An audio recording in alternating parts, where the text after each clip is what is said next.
Bueno, muy buenas tardes a todos y todas. Mientras se van terminando de sumar e incorporar quienes están ingresando al Zoom, aprovechamos para darles la bienvenida a esta nueva conferencia magistral organizada por la Secretaría General de la Asociación Interamericana de Defensorías Públicas, AIDEF, en este caso a cargo del profesor y doctor Hernán Gulco, quien estará desarrollando la conferencia Principio de Inocencia y Perfiles Raciales. Ante todo, disculpo a la Defensora General y Secretaria General de la AIDEF, que no puede estar hoy presente por razones de agenda, y agradecemos, por supuesto, a todas las instituciones y asociaciones que integran la AIDEF por haber difundido esta conferencia. Gracias a eso contamos hoy con más de 800 personas inscritas de toda América Latina, quienes estarán participando y escuchando al profesor en esta conferencia. La conferencia se va a grabar y, como siempre, va a estar subida luego tanto en la página web de la IDEF como en la página de la Defensoría General de la Nación de Argentina, para que puedan desde allí consultarla. Vamos a recordar, como siempre, las reglas del Zoom para tratar de que esta actividad se desarrolle de la manera más ordenada posible y la podamos disfrutar. Ante todo, les pedimos que apaguen sus micrófonos para que no nos interrumpamos, dejen sus cámaras encendidas y, como siempre, que completen el link que estaremos colocando en el chat de asistencia para la confección de los certificados correspondientes de asistencia. Al finalizar la exposición habrá un espacio de intercambio. El profesor Gulco ya nos dijo que está totalmente a disposición para debatir y para compartir ideas y responder consultas. Lo que les vamos a pedir es que vayan consignando esas preguntas en el chat y sobre el final de la exposición les daremos lectura.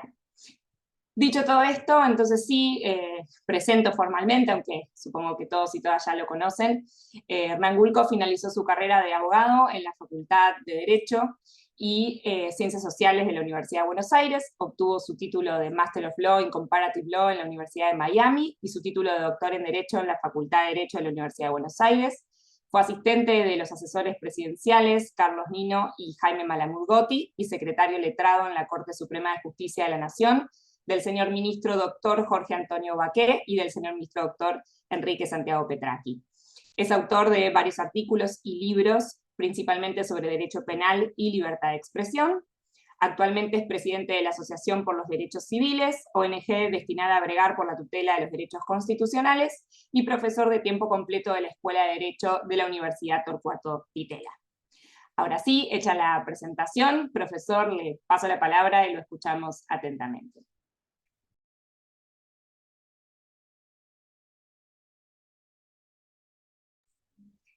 Está silenciado, doctor, perdón. Muchas gracias, doctor Muñoz. En primer lugar, mi agradecimiento a la Defensoría General de la Nación por esta invitación. Bueno, yo les quería hablar de dos casos resueltos por la Corte Interamericana de Derechos Humanos, de los cuales tuve participación como experto por haber sido convocado por la Defensa Pública Latinoamericana. En esos casos, una de las integrantes era la doctora Silvia Martínez, que por supuesto defensora, integrante de la Defensoría de la Nación.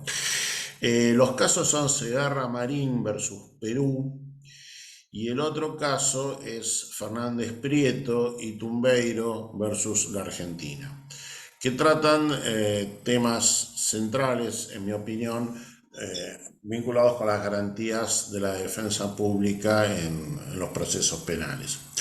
En el caso Segarra Marín, se trataba de un alto funcionario de la policía peruana, el comandante de la policía peruana, que había sido condenado a 4 años de prisión por haber tenido conocimiento de irregularidades en la expedición de pasaportes.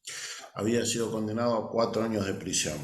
De manera un tanto confusa, la justicia peruana lo condenó por los delitos de falsificación de documento público, cohecho y encubrimiento. Este amontonamiento de tipos penales, por supuesto, fue una de las razones por las cuales la Corte Interamericana invalidó esta condena. El caso presenta varias cuestiones centrales. En primer lugar, el principio de presunción de inocencia.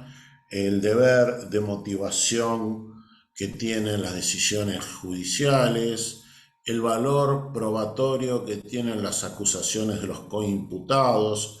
Todos estos temas fueron discutidos en este caso. Para que vean cuál era el problema vinculado con el principio de presunción de inocencia, me gustaría leerles un párrafo del fallo de la Corte Suprema de Perú que confirmó la condena de Segarra Marín. Esto aparece, por supuesto, transcripto en la sentencia de la Corte Interamericana. La Corte Suprema de Perú había dicho lo siguiente al confirmar la condena: las pruebas glosadas no llegan a desvirtuar en su totalidad las imputaciones que le han hecho a los acusados, tanto más si no se ha acreditado plenamente que Segarra Marín no haya tenido conocimiento de tales eventos, por cuanto no ha surgido una prueba de descargo contundente que lo haga totalmente inocente de los ilícitos que se le imputan. Esto aparece en el parágrafo 136 del fallo de la Corte Interamericana.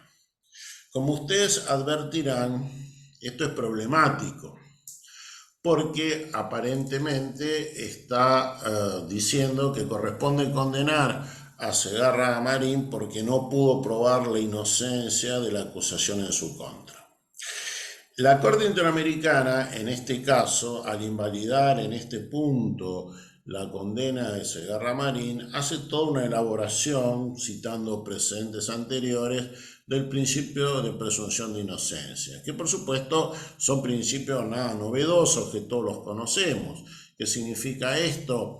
Bueno, que no es el acusado el que tiene que probar su inocencia, sino es el acusador que tiene que probar la culpabilidad, y probar la culpabilidad significa probar no solo los elementos objetivos y subjetivos de los ilícitos que le imputan a la persona. Acá en este caso eso era fundamental porque los delitos que se le imputaban a Segarra Marín eran todos dolosos.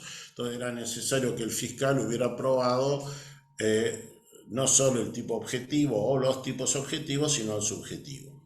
Ahora, ¿cuál es el estándar de prueba a utilizar para poder condenar a alguien? Bueno, si bien esto no fue tomado directamente por la Corte Interamericana, un principio útil puede ser la idea de la concepción de nadie puede ser condenado más allá, si no es más allá de toda duda razonable, que esto es un concepto que viene del derecho angloamericano, pero en forma implícita ha sido adoptado muchas veces por la Corte Interamericana. ¿Y esto qué significa? Bueno, en realidad está íntimamente conectado con el principio de la duda. Significa que si de una misma prueba se pueden obtener dos conclusiones, una a favor de la culpabilidad y otra a favor de la inocencia,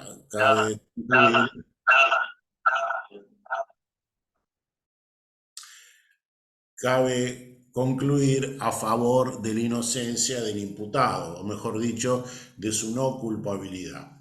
Bueno, este párrafo de la Corte Suprema de Perú fue considerado, por supuesto, completamente insuficiente por la Corte Interamericana, y la Corte Interamericana concluyó que había habido una violación del principio de presunción de inocencia del artículo 8 de la Convención. Esto está conectado con otro serio defecto que presentaba la sentencia de la justicia peruana, que era la violación del principio de motivación. La idea de que las decisiones judiciales deben encontrarse suficientemente fundadas, motivadas. Esto surge, por supuesto, del principio genérico de la garantía del debido proceso del artículo 8.1 de la Convención Americana. ¿Y por qué había habido acá una violación del principio de motivación? Bueno, esto se veía primero en el problema de la presunción de inocencia. Había sido dejado de lado, no había motivado suficientemente la justicia peruana su conclusión de la culpabilidad del autor, y además otro problema que existía era el tema de la valoración de la prueba, porque acá La Corte Interamericana señala que la justicia peruana se limitó a enumerar una serie de pruebas, pero sin hacer ningún intento de valorar ellas, hacer una ponderación entre las pruebas que acusaban a Segarra Marín y aquellas que los disculpaban para poder llegar a una conclusión. Es decir, lo único que hizo la justicia peruana, y esto fue convalidado por la Corte Suprema de ese país, fue una mera enumeración probatoria, pero sin hacer ningún tipo de ponderación al respecto. Y esto, por supuesto, también fue considerado una violación del principio de motivación que deben tener las decisiones judiciales. Esto, por supuesto, no surge directamente del texto de la Convención Americana, pero parece que se considera un principio básico, elemental de toda decisión judicial. Luego tenemos otro tema interesante, que fue que la justicia peruana fundó la condena de Segarra Marín en las declaraciones de los coimputados. Y la Corte Interamericana dijo, bueno, en sí mismo no es violatorio a la garantía del debido proceso condenar a alguien fundado en las declaraciones de los coimputados, pero hay que tener en cuenta varios factores. Primero, hay que ver qué grado de coherencia presentan esas declaraciones. Por ejemplo, si los coimputados van cambiando su versión de los hechos a lo largo del proceso, eso es una buena razón para desconfiar de ese tipo de pruebas. Y en segundo lugar, y lo que es mucho más importante, tiene que haber una convalidación de esas imputaciones de los coimputados con otros elementos de prueba del juicio, lo cual en este caso no habría ocurrido, y por lo tanto la Corte Interamericana concluyó que tampoco en este punto la jurisprudencia, la decisión de la justicia peruana había satisfecho el requisito del debido proceso de la Convención Americana. Por otra parte, la Corte también consideró que en el caso se había violado el derecho a recurrir del fallo y el derecho a la protección judicial del artículo 25, el derecho a recurrir del fallo, artículo 8.2h de la Convención Americana, porque el recurso utilizado en el caso, el recurso de nulidad, la Corte Suprema de Perú había hecho una revisión completamente insuficiente de la condena. Por ejemplo, en su recurso, Segarra Marín se había quejado de lo que ya hemos visto, de que se lo había condenado sin tener en cuenta las pruebas de descargo. Esto no fue tratado para nada por la Corte Suprema de Perú. Esto llevó a concluir que había una violación del artículo 8.2h del derecho al recurso. Y acá la Corte Interamericana vuelve a repetir su conocida jurisprudencia, que dice que los recursos contra las sentencias condenatorias, más allá del nombre que se les dé, tienen que ser un recurso amplio, sin excesivas formalidades, que incluya cuestiones de derecho y cuestiones de hecho. Doctrina que, por supuesto, en Argentina ya la conocemos a partir del caso Casal. Es decir, cualquier recurso con una sentencia condenatoria tiene que incluir diversas cuestiones, no solo las cuestiones jurídicas, sino también las cuestiones fácticas. Todo esto llevó a la conclusión de que la condena de Segarra Marín era incompatible con la Convención Americana sobre Derechos Humanos. La pregunta que hay que hacerse es qué consecuencias tiene para la República Argentina esta sentencia de la Corte Interamericana en Segarra Marín. En primer lugar, la pregunta que se plantea uno muy fácilmente es si el artículo 41 ter del Código Penal, incorporado por la ley 27.304, que introduce la figura del imputado colaborador, es compatible con esta jurisprudencia. Y la respuesta es sí, pero, es decir, siempre y cuando las declaraciones de los coimputados que reciben acá a cambio de su declaración una reducción de la pena se encuentran corroborados por otros elementos de juicio, esto sería válido y no sería violatorio de las garantías del imputado. Pero lo que está diciendo esto es, a contrario sensu, no se puede condenar a alguien fundado exclusivamente en las declaraciones de los coimputados. Después, por supuesto, tenemos acá un aspecto central que es cómo se prueba el dolo. Salvo que exista una confesión del imputado, el dolo no se presume, pero el dolo puede ser conocido a través de presunciones. Es decir, una serie de circunstancias objetivas pueden permitirle al tribunal concluir que el acusado no solo realizó el tipo objetivo, sino que conocía efectivamente dichos elementos objetivos del tipo. Lo que nunca puede hacer un tribunal, y esto ya Sebastián Soler lo decía hace muchísimos años, es que el dolo no es el acusado debió haber sabido. El acusado supo o no supo. Si no supo lo que estaba ocurriendo, su conducta, por supuesto, no es dolosa. Si lo supo, lo es. Después podemos discutir otros elementos del dolo. Esto es un debate, por supuesto, dogmático ajeno a esta actividad. Pero como requisito mínimo tiene que haber un conocimiento efectivo de todos los elementos del tipo objetivo, que por supuesto en este caso no existieron.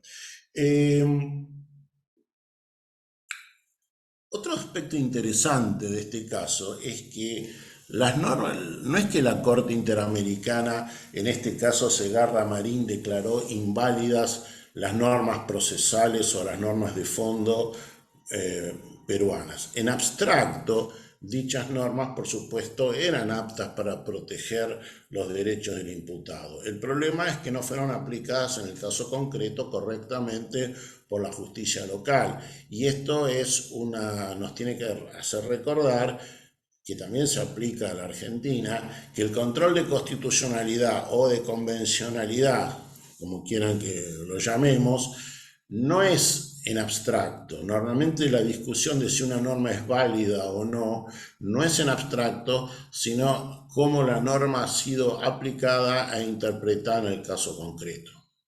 Es por eso que cuando uno lleva un caso a la Corte Suprema de la Nación y la norma no es una norma federal que pueda ser interpretada por la Corte Suprema, el control de constitucionalidad que va a hacer la Corte Argentina va a ser a partir de la interpretación que dicha norma no federal ha recibido por parte de los tribunales ordinarios. Y acá obviamente ocurrió lo mismo. El problema no era si en abstracto el Código Procesal de Perú o la Constitución de Perú eran compatibles con el principio de presunción de inocencia, sino la cuestión central era cómo fueron aplicadas dichas normas al caso concreto, y en el caso concreto fueron aplicadas de manera, por supuesto, incompatibles con la Convención Americana. Bien,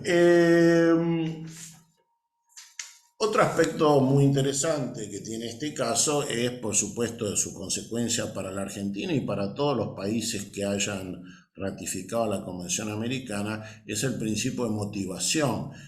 Esto significa que ante los tribunales nacionales, por ejemplo, en Argentina, no basta que, es decir, además de la causal de arbitrariedad, que es una doctrina enunciada por la Corte Suprema, los abogados, los defensores, los fiscales también, tienen o deben o pueden invocar la causal de falta de motivación y conforme las pautas elaboradas por la Corte Interamericana. Es decir, sería en la terminología de la Corte Suprema Argentina un caso federal más de los que ya conocemos. Además de la doctrina de la arbitrariedad, acá tendremos la doctrina de la falta de motivación, no ya remitiéndonos a la jurisprudencia de la Corte Argentina, sino remitiéndonos a la jurisprudencia de la Corte Interamericana.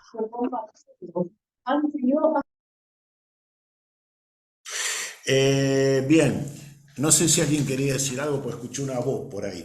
Bien, vamos, si ustedes quieren, ahora a el caso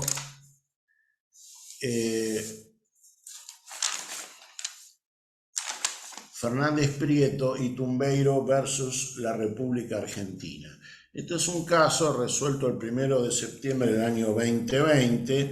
La diferencia de este caso con el anterior es que en este caso hubo un reconocimiento de la responsabilidad del Estado argentino. Pero con independencia de ese reconocimiento, la Corte Interamericana entró al fondo del asunto y resolvió el caso. Este caso tiene matices muy interesantes. Son dos casos diferentes que fueron unidos en una misma decisión por la Corte Interamericana. Es decir, son dos casos que no tienen relación entre sí, no ocurrieron al mismo tiempo, eran imputados en hechos completamente diferentes y se aplicaron normas argentinas diferentes en uno y otro caso. Empecemos por Fernández Prieto. Fernández Prieto iba en un automóvil con otras personas por la ciudad de Mar del Plata, en la provincia de Buenos Aires, Argentina, y fueron detenidos por una comisión policial que dijeron que estaban en actitud sospechosa.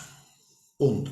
Es lo único que dijeron las autoridades policiales al proceder a la detención, y esto dio lugar después a la requisa del automóvil en que viajaban, y esto dio lugar a que se encontraran armas de fuego y drogas. Esto dio lugar a una condena de Fernández Prieto a la pena de 5 años de prisión y una multa por el delito de tráfico de estupefacientes. Cabe aclarar que este caso fue juzgado bajo las normas del Código Procesal anterior, es decir, anterior a 1992, es el Código Barrio, que era un código escrito, es decir, no había audiencia oral conforme a este código. Es un código sumamente obsoleto que por supuesto ya no rige de 1992, pero Fernández Prieto fue detenido el 26 de mayo de 1992 y por lo tanto fue juzgado por las normas antiguas. La condena de Fernández Prieto por un juez federal de primera instancia, 5 años de prisión, dio lugar a un recurso de apelación que fue confirmado por una Cámara de Apelaciones, lo cual dio lugar a un recurso extraordinario ante la Corte Suprema de la Nación que confirmó la condena. Ahora, el fallo de la Corte Suprema Argentina es muy interesante. El fallo es muy malo, pero no deja de ser muy interesante, porque hay una larga enumeración de jurisprudencia estadounidense hablando de los supuestos de causa probable, sospecha razonable, que llevan a las autoridades policiales a detener justificadamente una persona. Lo interesante de esta larga enumeración de fallos estadounidenses que hace la mayoría de la Corte Suprema es que esos fallos, si uno los aplicara, si esa jurisprudencia norteamericana las aplicara al caso correctamente a Fernández Prieto, darían por supuesto lugar a la nulidad de la condena de Fernández Prieto. Porque todos esos casos, lo que hacen esos casos estadounidenses es mencionar en forma muy detallada cuáles eran los hechos que le habían hecho pensar a la policía que había razones suficientes para detener al imputado. Por supuesto, no todas esas decisiones estadounidenses fueron unánimes. Algunos jueces de la Corte consideraron que esos hechos eran suficientes, una minoría consideró que no lo eran. Pero en cualquiera de los dos casos, más allá de las diferentes valoraciones, todos los jueces que intervinieron en esos casos hicieron un análisis muy detallado de las circunstancias fácticas para determinar si la policía tenía razones suficientes para detener al imputado. Por supuesto, la Corte Suprema Argentina en Fernández Prieto no dice absolutamente nada. Lo único que hace es confirmar la condena, y la condena se basaba en las manifestaciones de los policías que decían haberlos visto en actitud sospechosa. Esto es un recordatorio del acierto de las palabras del juez norteamericano Oliver Wendell Holmes, que dijo: las proposiciones generales no resuelven casos concretos. Es decir, no basta con hacer citas eruditas de jurisprudencia estadounidense, sino que hay que bajarlas al caso. Y si uno las baja al caso, se dan cuenta que los hechos de Fernández Prieto y los hechos de estos casos norteamericanos no tenían nada que ver entre sí, lo cual esto llevaría a considerar que esa jurisprudencia está mal aplicada, fue mal aplicada al caso. Esto, por supuesto, fue advertido por la mayoría de la doctrina argentina, que cuando fue dictado el caso Fernández Prieto fue objeto de críticas muy duras por parte de la doctrina, precisamente por estas razones, que la actitud sospechosa señalada por la policía y convalidada por el Poder Judicial nada tenía que ver con la descripción fáctica de los casos mencionados en la jurisprudencia estadounidense. Bien, acá lo que tenemos además son las normas procesales que tenían que ver con la solución del caso. Básicamente el artículo 4 del viejo Código de Procedimientos en materia penal, norma del siglo XIX, que fue aplicada al caso. El artículo 4 decía que podrá la policía detener a las personas infraganti delito o con indicios vehementes o semivehementes o semiplena prueba de culpabilidad. Es claro que si se hubiera aplicado de manera leal esta norma al caso, es muy probable que bastaba con aplicar este artículo 4 para concluir que el procedimiento era inválido. Por supuesto, eso no se hizo. Bien, ¿qué resolvió la Corte Interamericana? Bueno, la Corte Interamericana hizo un análisis muy interesante porque concluyó, examinando las normas procesales argentinas, las que estaban vigentes al momento del hecho, de que ni la policía ni el Poder Judicial habían cumplido con las disposiciones procesales. Es decir, había habido una violación de las normas domésticas, las normas nacionales que regulaban la detención de sospechosos. Ahora, ustedes se estarán preguntando qué atribución tiene la Corte Interamericana para interpretar normas nacionales a los fines de determinar si ha habido una violación de la Convención. ¿Por qué? Bueno, porque recuerden que existe una doctrina, la doctrina de la cuarta instancia, que no es función de la Corte Interamericana ni ningún otro tribunal supranacional de examinar el acierto o el error con que los tribunales de un país aplican las normas de su país. Pero es claro que en algunos casos la Corte Interamericana está obligada a examinar normas nacionales. ¿Por qué? Porque es la propia Convención la que obliga a la Corte Interamericana a hacer ese procedimiento. Dado que el artículo 7.2 establece que las detenciones tienen que hacerse conforme la Constitución o las leyes, es claro que como primera medida, todo tribunal supranacional, tal como lo dispone el artículo 7.2 de la Convención, tiene que examinar si el procedimiento se ajustó o no a las leyes nacionales. Esto, por supuesto, expande en forma muy considerable la competencia de la Corte Interamericana, pero no parece ser una violación del principio de la cuarta instancia por la sencilla razón que es la propia Convención la que obliga a hacer ese análisis. Lo mismo ocurre, por ejemplo, con el artículo 8.1, que establece la garantía del juez natural, que para que sea válida una decisión judicial tiene que haber sido adoptada por un juez nombrado conforme la ley, con anterioridad al hecho del caso. ¿Y cómo sabemos si fue nombrado de acuerdo a la ley? Y bueno, hay que ir a mirar la ley del país. Por lo tanto, una vez más, el propio sistema interamericano obliga a los órganos de aplicación de la Convención a examinar normas locales para ver si estas han sido violadas o no.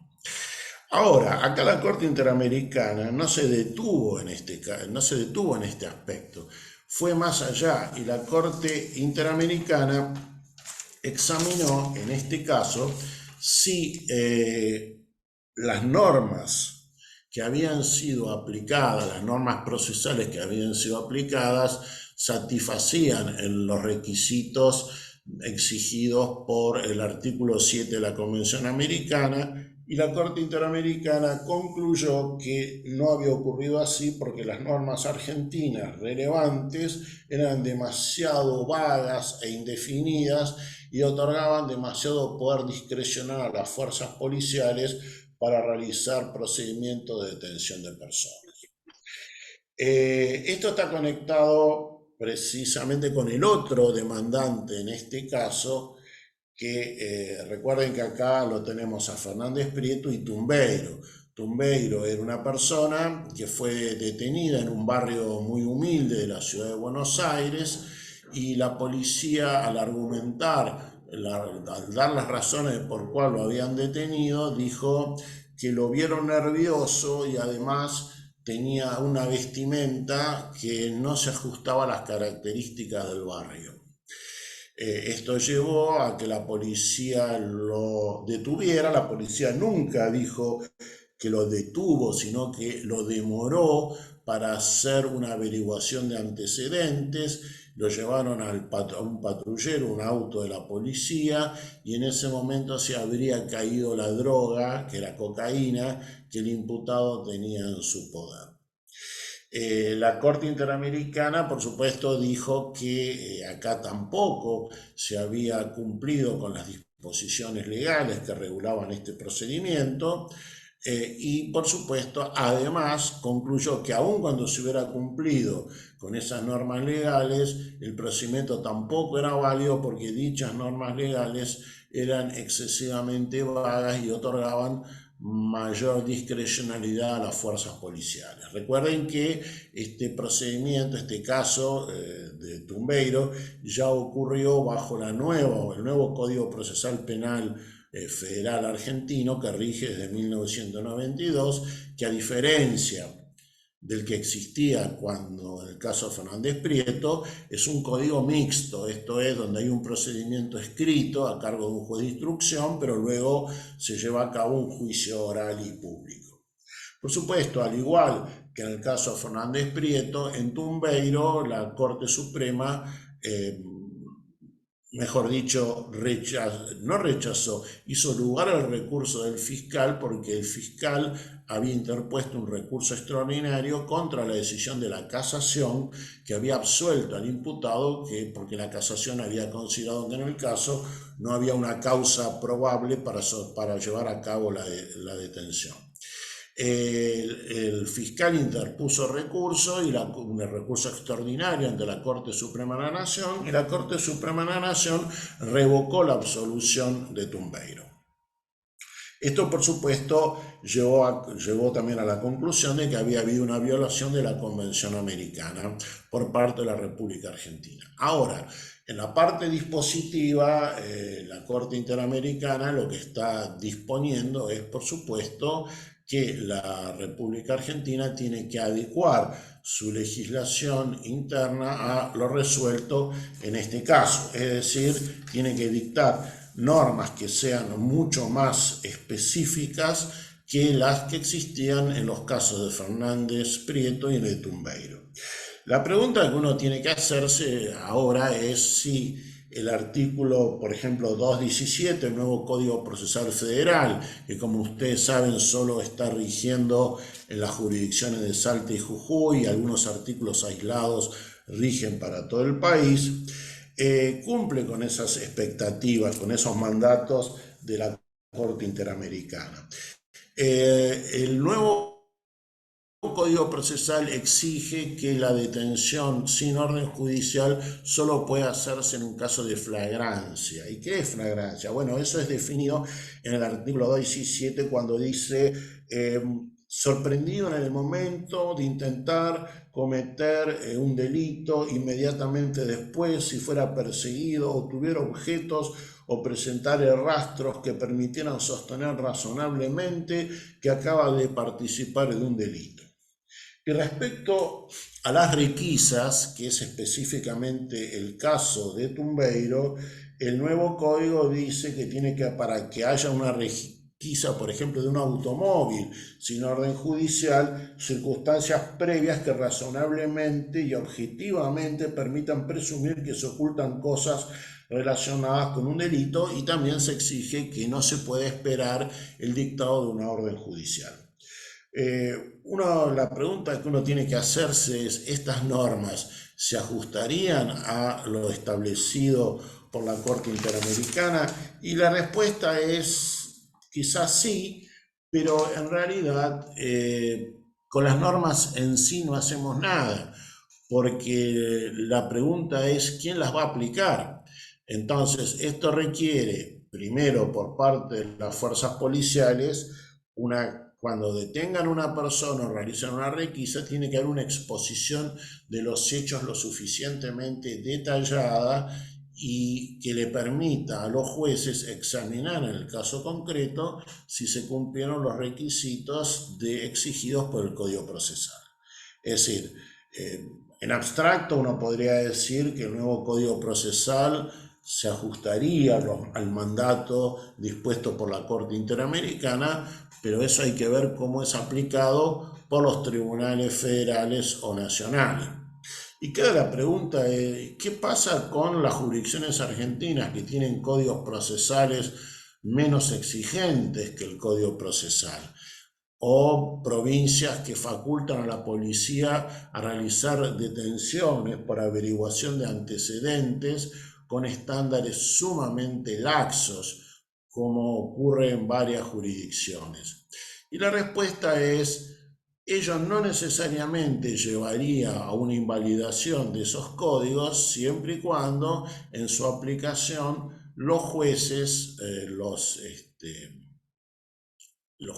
fiscales, los defensores apliquen los estándares elaborados por la Corte Interamericana, que de alguna manera podrían servir para subsanar los vicios o las indefiniciones o indeterminaciones que existen en dichos códigos. La pregunta es: ¿qué otras consecuencias tiene para la Argentina una jurisprudencia de este tipo? Bueno, hay algunos ejemplos. Por ejemplo, hay un caso del 2015, se llama Vera, resuelto por el Tribunal Superior de Justicia de la Ciudad de Buenos Aires, donde la Policía Federal detuvo a una persona y en realidad las razones que llevaron a la policía a detener a esta persona no encuadraban en ninguno de los supuestos de las normas que facultan a las policías para detener personas por averiguación de antecedentes. Más allá de que esas normas de por sí podrían ser incompatibles con Fernández Prieto, lo interesante es que el Tribunal Superior de Justicia de la Ciudad de Buenos Aires justificó ese procedimiento hablando de las facultades implícitas que tiene la policía para realizar este tipo de procedimientos. ¿Qué quiere decir una facultad implícita? Es una que no está expresamente prevista en la ley, pero que es necesaria o es útil para alcanzar objetivos que sí están previstos por la ley. La pregunta ¿es compatible esto con Fernández Prieto? Y la respuesta es no, porque si en Fernández Prieto lo que se exige es que el legislador tiene que detallar de manera muy clara, muy precisa y muy taxativa los supuestos en los cuales se puede detener a alguien, es obvio que facultades implícitas de detención es un concepto totalmente ajeno a esta exigencia de la Corte Interamericana. Lo interesante es que esta jurisprudencia no había sido inventada en Fernández Prieto. Ya existían varios fallos de la Corte Interamericana que así lo establecían, y sin embargo, a pesar de que yo pertenezco a una ONG, presentamos una amicus señalando esa jurisprudencia que exigía taxatividad en la norma legal, eso no fue para nada tenido en cuenta. Esto significa que uno puede a veces hacer argumentos fundados en el sistema interamericano, pero no siempre van a tener éxito. Y recientemente también hubo un caso del año 2021, un fallo de un tribunal provincial de la ciudad de Bahía Blanca, donde utilizando las normas de la ley orgánica de la policía de la provincia de Buenos Aires, que en forma bastante vaga y genérica autorizan la detención de personas para averiguar antecedentes, a pesar de que la defensa pública había citado a Fernández Prieto no fue tenido para nada por parte de la justicia. La justicia es la Cámara de Apelaciones y Garantías del Departamento Judicial de Bahía Blanca, provincia de Buenos Aires, y esto llevó, por supuesto, a validar la detención de una persona que quizás con una argumentación diferente podría haber sido justificada, pero no con los argumentos que dio el tribunal. ¿Esto qué quiere decir? Y bueno, que la Corte Interamericana puede elaborar una jurisprudencia importante, pero puede elaborar una jurisprudencia garantista, pero si los tribunales nacionales no aplican esos precedentes, no aplican esa doctrina, en realidad el efecto que tiene es nulo, porque recuerden que la Corte Interamericana, estos casos que yo les mencioné, dictó el fallo 20 años después de ocurridos los hechos. ¿Esto qué significa? Que en realidad la defensa de los derechos humanos, aplicando la Convención Americana y otros tratados de derechos humanos, es una función de los tribunales locales, los tribunales nacionales. Por eso la Corte Interamericana repite insistentemente que su función es subsidiaria. Es subsidiaria porque los que tienen la tarea central de hacer cumplir las obligaciones internacionales son los tribunales domésticos, los tribunales nacionales, que muchas veces, como hemos visto, no cumplen con esos estándares. Así que las consecuencias son interesantes, son garantistas, pero la enseñanza es que esto debe ser aplicado, y si no es aplicado por los órganos nacionales, por los operadores nacionales del sistema, el efecto que puede tener en el aseguramiento de los derechos y garantías es bastante mínimo. Bien, doctores, hasta aquí llegué, por lo menos en la parte de exposición. Si ustedes tienen preguntas, con mucho gusto estoy dispuesto, si puedo, a contestarlas. Bueno, muchas gracias por la exposición, realmente es súper interesante. No estoy viendo preguntas en el chat, vamos a dar unos minutos por si alguien quiere formular alguna pregunta, o incluso si quieren abrir el micrófono para digamos, hacerla directamente, realizarla directamente. Yo quizá aprovecho el huequito y hago una pregunta propia. Dos cosas me gustaría consultarle. Una, por un lado, aprovechando sus conocimientos sobre libertad de expresión y la interrelación entre este accionar policial y la aplicación de perfiles raciales en este accionar policial, y el impacto que puede tener sobre esto, no solo digamos, la falta de capacitación que pueden tener los funcionarios y funcionarias, sino también los discursos que se propagan a través de los medios de comunicación, si usted ve ahí una interrelación entre determinados discursos y un incremento de este tipo de circunstancias como la que relataba que ocurrieron en estos casos. Y por el otro lado, consultarle también, si, ya que hay varios defensores y defensoras públicas interamericanas conectadas, si tiene algún tip de organización en su experiencia como perito en el caso de Segarra Marín. Gracias. Tiene cerrado el micrófono, ¿eh?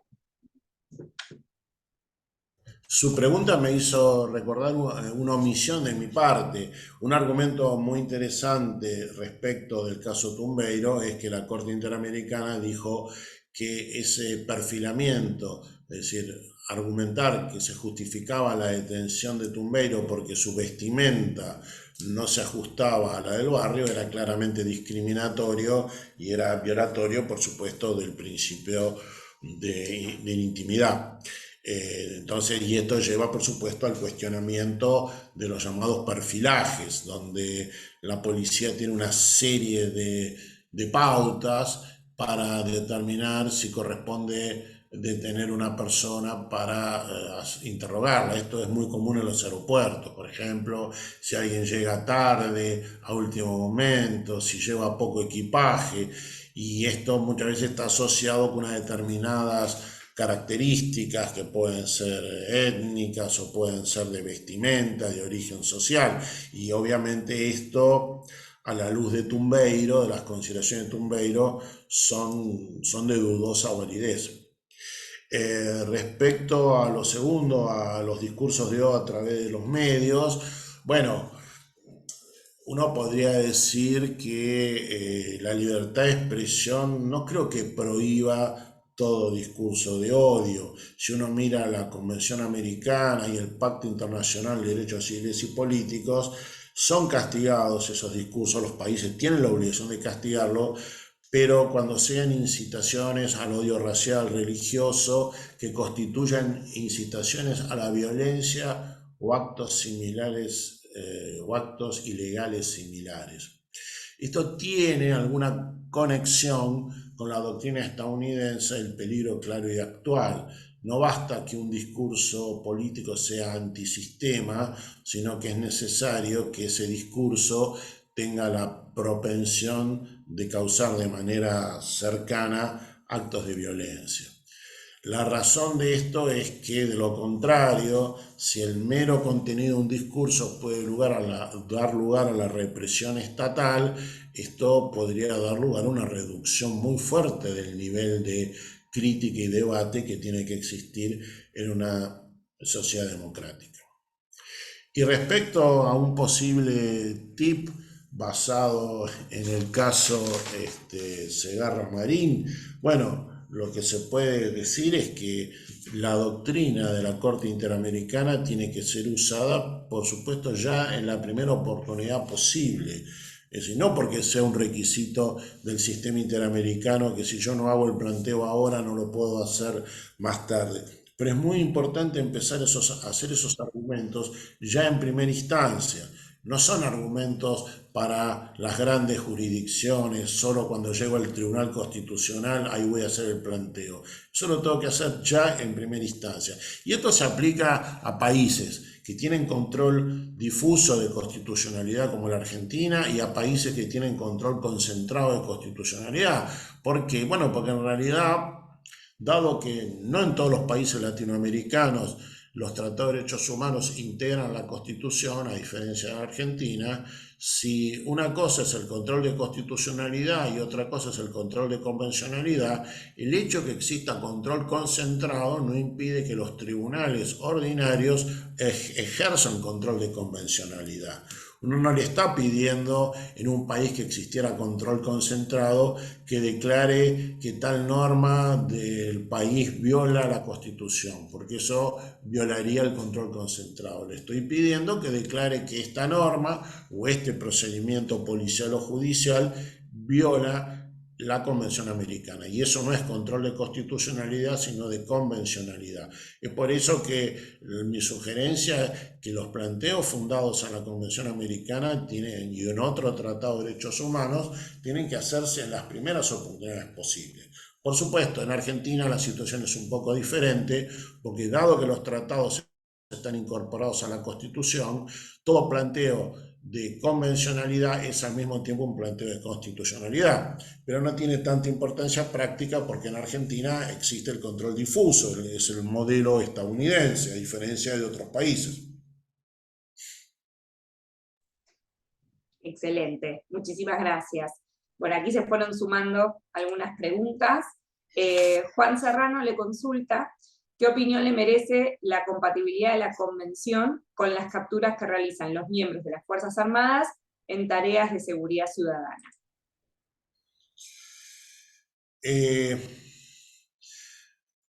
Yo no creo que haya nada en la... Podemos discutir si es conveniente o no, pero eso es otra historia. Que haya nada en la Convención Americana que prohíba, si obviamente hay una autorización legal expresa de que las fuerzas militares hagan tareas de control de seguridad policial. Puede ser inconveniente, pero no creo que sea violatorio a la Convención. Lo que pasa es que si lo hacen las Fuerzas Armadas estarían sujetas obviamente a los mismos requisitos que están sometidas, por supuesto, las fuerzas policiales civiles. Ahí no debería haber ninguna diferencia. Y por supuesto, lo que sí es obvio es que hay una jurisprudencia muy nutrida de la Corte Interamericana que no se pueden usar, por ejemplo, las jurisdicciones militares, por ejemplo, los tribunales militares no pueden ser utilizados para juzgar a civiles. La Corte Interamericana nunca dijo que la justicia militar fuera per se incompatible con la Convención Americana, pero sí lo que ha dicho es que tiene que estar limitada exclusivamente a militares en actividad por delitos militares. Es decir, cualquier extensión de la justicia militar a casos de civiles obviamente sería incompatible con la garantía del juez natural del artículo 8.1 de la Convención. Igual, no sé si hoy día en América Latina ese fenómeno se produce o no, la verdad que lo desconozco. En Argentina directamente, debido a una decisión de la Corte Suprema, el Código de Justicia Militar fue derogado, que sí que hoy día no tenemos justicia militar en Argentina, por lo menos en épocas de paz. Bien, muchas gracias. Aquí también le consultan si tiene conocimiento, si la Corte está realizando un seguimiento en la Argentina para verificar el cumplimiento de las recomendaciones en los casos Fernández Prieto y Tumbeiro. Debo decir que lo desconozco. Ahora, una de las formas como la Corte Suprema hace seguimiento, más allá de si existe algún monitoreo general, es a través de sus decisiones judiciales. Es decir, si le llega un recurso interpuesto por una persona que alega desconocimiento de las garantías de Fernández Prieto y Tumbeiro, ahí la Corte Suprema obviamente invalidaría esto.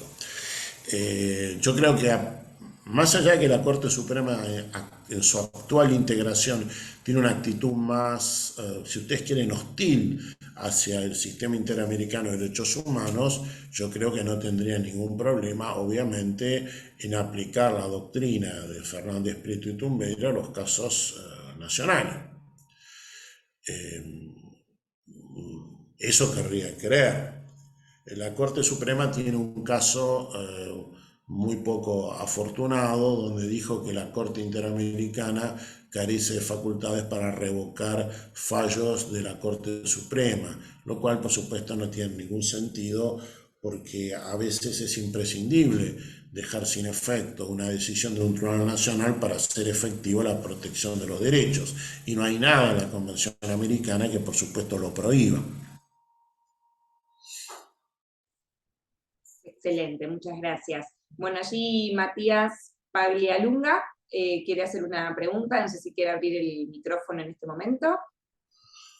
Sí, ¿qué tal, doctor? Buenas tardes. Buenas tardes. Te quería hacer una consulta, si es que se puede hacer algún tipo de analogía entre justamente los casos de Fernández Prieto y Tumbeiro con lo que está pasando, por ejemplo, en Salvador, donde se detiene a simples civiles, aldeanos, sin razón. O sea, donde se está dando una violación masiva de los derechos humanos por fuera de las pandillas. Y yo no conozco detalladamente, por supuesto, lo que pasa en El Salvador, solo lo conozco a través de noticias periodísticas, pero el hecho de tener símbolos en el cuerpo que podrían indicar una pertenencia actual o pasada a las pandillas, por supuesto, de acuerdo a la doctrina de Fernández Prieto y Tumbeiro, yo creo que es incompatible. Lo que pasa que, como usted se dará cuenta, el gobierno no parece muy preocupado por la jurisprudencia de la Corte Interamericana. Y el punto es, por supuesto que se pueden hacer denuncias, pero el día que la Corte Interamericana llegue a condenar a El Salvador o a otro país que realice prácticas similares, pueden pasar 15, 20 años, y en ese momento ya ni siquiera estén en el poder aquellos que ordenaron estas medidas. Es decir, el sistema interamericano es útil para crear doctrinas que luego deberán ser aplicadas por las autoridades nacionales. Y si las autoridades nacionales no las aplican, bueno, ahí tenemos un problema.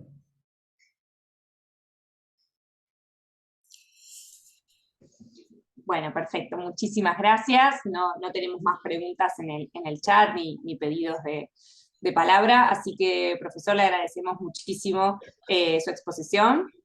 y a todos y todas, por supuesto, por estar conectadas.